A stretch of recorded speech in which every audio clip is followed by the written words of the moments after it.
애플이 비싼가? 애플이 비싸기 때문에 사지 말아야 하는가? 마이크로소프트는 28배 가까이 하는데 네. 마이크로소프트는 28배라서 거품인가? 이거는 상당히 답변하기가 어려운 문제예요. 지금 잘 생각해 보시면 분명히 경기 침체라고 하는데 기업이 턴어라운드 한단 말입니다. 그러면 지금 턴어라운드 하는 애들은 되게 귀하다는 결론이 나와요. 그럼 여기에 근거를 했을 때 결국에는 최대한 빅테크들에 투자를 해야 되는 건가? 라는 의문이 듭니다.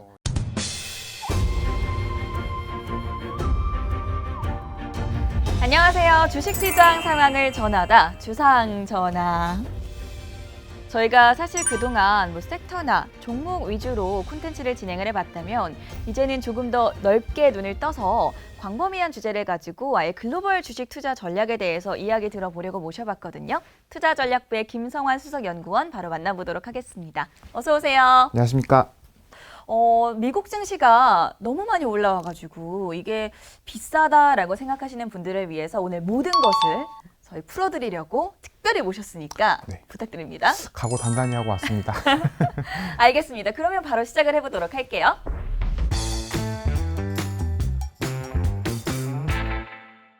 미국 시장은 과연 지금 어떻게 흘러가고 있고 또 글로벌 투자 전략은 어떻게 세워보면 좋을지 이야기를 하나하나 여러분의 궁금증을 풀어드리려고 준비를 해봤는데요. 제목부터 확인을 해볼게요. 미국 증시가 해결해야 할 문제는 PER이 아니라 EPS다. 티키타카가 잘 통하죠. 네. 저는 사실 지난 한 달 동안에 그동안 많이 올라왔던 게 좀 빠졌다라는 게 심리적으로 느낌이 있었거든요. 근데 YTD 기준으로 보니까 나스닥 지수는 여전히 한 20% 가까이 올라와 있더라고요. 너무 네. 비싼 거 아니에요?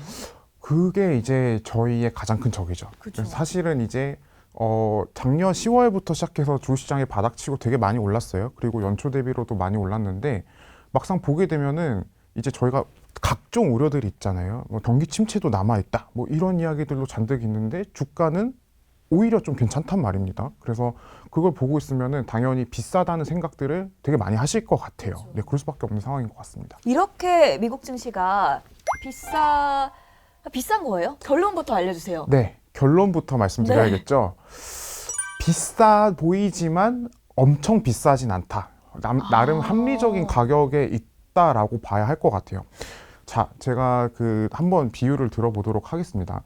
저희가 이제 대충 미국 주식 한 500개 종목 정도 있죠. 그쵸. 그 중에서 초대형주가 한 10개 정도 있어요. 시총 1, 2, 3등이 애플, 마이크로소프트, 그다음에 아마존? 이제 아마존, 구글, 뭐 존슨앤존슨, 버크셔서 이런 기업들이에요. 이런 기업들인데 사실 애플의 12개월 선행 PER은 지금 28배, 7배 정도 합니다. 네.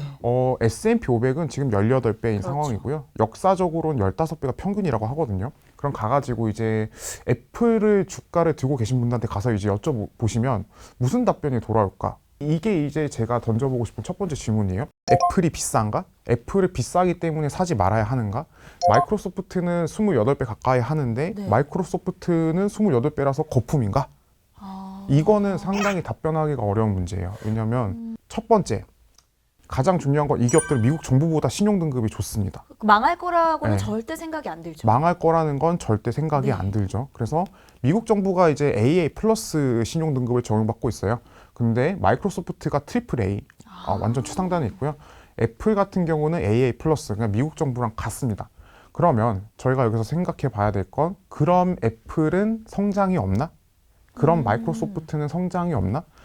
얘는 성장이 있죠. 그쵸. 향후에 이제 저희가 이제 기대해 줄 만한 다양한 모멘텀들도 보유하고 있고, 예를 들면 마이크로소프트 같은 경우에는 AI일 거고, 애플 같은 경우에는 뭐 이제 애플부터 시작해서 뭐 애플카라던가 뭐 서비스로 넘어간다던가 그런 굉장히 다양한 모멘텀이 그쵸. 있습니다.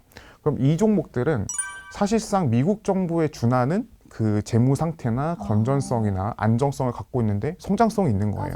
그러면 이 종목들을 갖다가 저희가 판단했을 때 25배라고 해서 팔아야 되느냐라고 물어보시면 지난주에 이제 버크셔 서웨이 주주총회에서 워렌 버핏이 한 말씀 하셨었죠. 네. 애플에 대해서 어떻게 생각하느냐?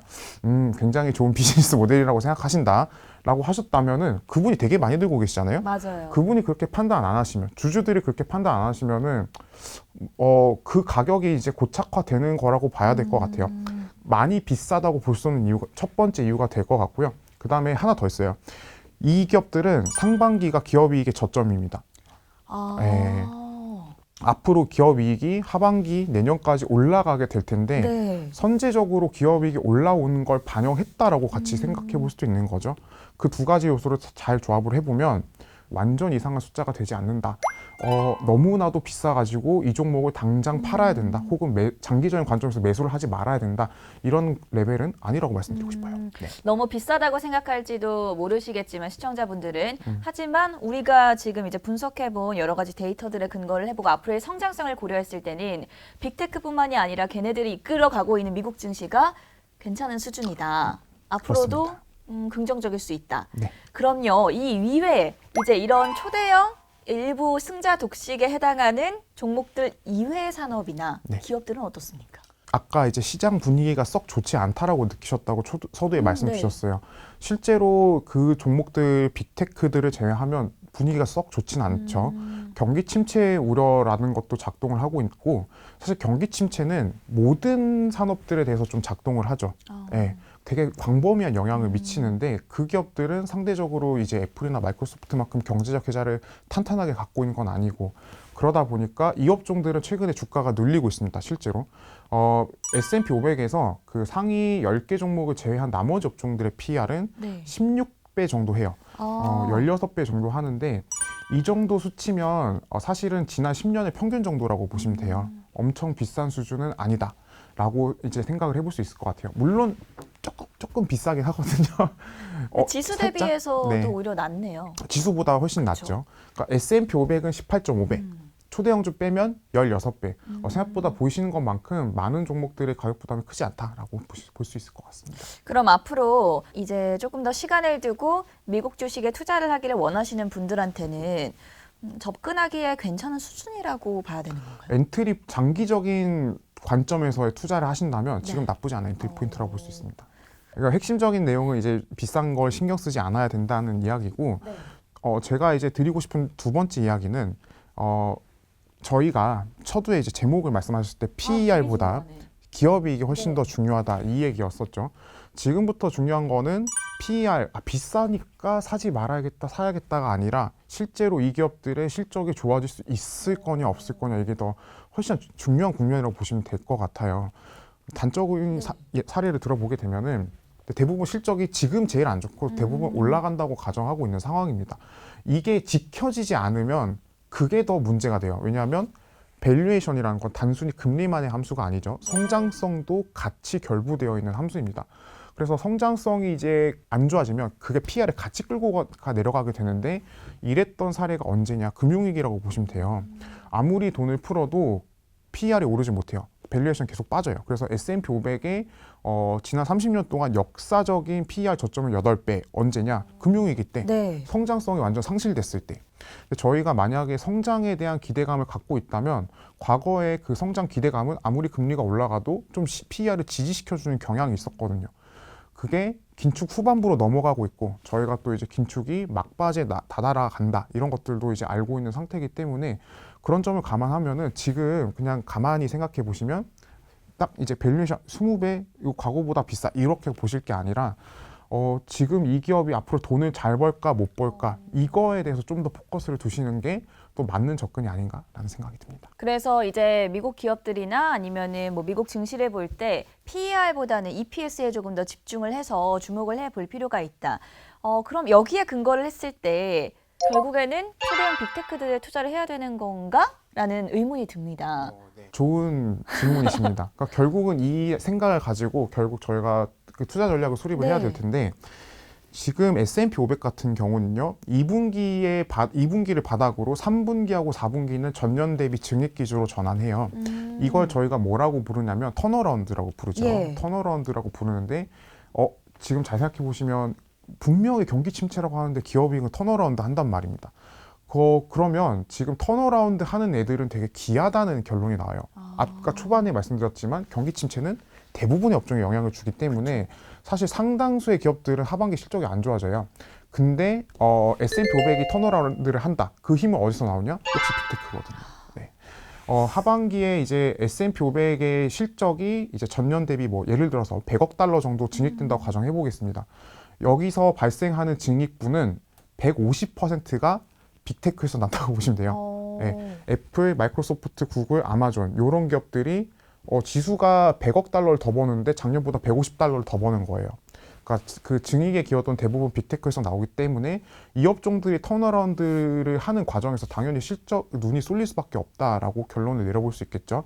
그럼 하반기 투자 전략의 핵심적인 요소는 네. 자, 애플이랑 마이크로소프트가 26배, 25배이기 때문에 너무 비싸다. 이게 포인트가 아니라면 EPS가 포인트라면 이 기업들이 턴어라운드를 해주는 과정이라면 지금은 비싼 걸 신경 쓸 때가 아니라 이 기업들의 실적이 좋아진다는 걸 염두에 두시고 비중 확대를 해나가시는 접근이 맞지 않을까라고 제안을 드리도록 하겠습니다. 알겠습니다. 글로벌 주식 투자 전략, 특히나 미국 증시와 관련해서 지금 PER이 S&P 500 지수가 18배라고 말씀을 하셨고 빅테크 기업들도 25배에서 이제 30배 사이를 왔다 갔다 하고 있잖아요. 그렇다 보니까 너무 비싼 수준이 아닌가라고 생각하시는 분들 계셨을 텐데 아주 명확하게 답을 주셨습니다. 거기에 집중을 하기보다는 이익 실적, 성장이 얼마나 될 것인지 우리 EPS를 조금 더 바라보면서 지금 수준 비싸게만 생각은 하지 말자라고 정리를 해보면 되겠죠? 너무 깔끔했나요?